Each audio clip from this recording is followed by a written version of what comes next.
Choco-Berry Crunch Explosion Stack.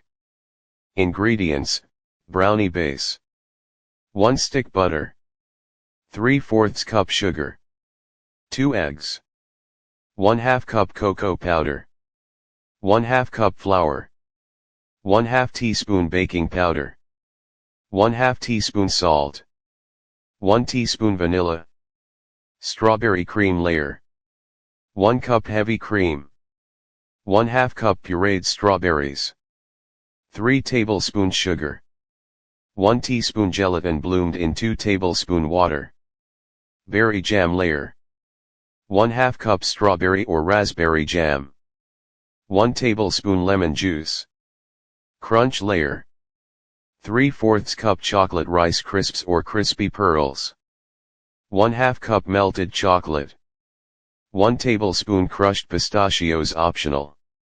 Drizzle and topping. 1/2 cup dark chocolate ganache.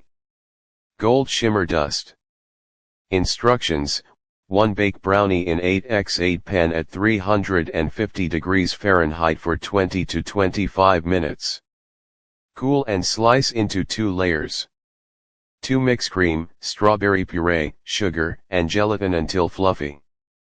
Chill slightly. 3 stack, brownie, cream, jam, brownie, cream, jam, crisp layer. Freeze 1 hr 4. Drizzle warm ganache and dust with gold shimmer.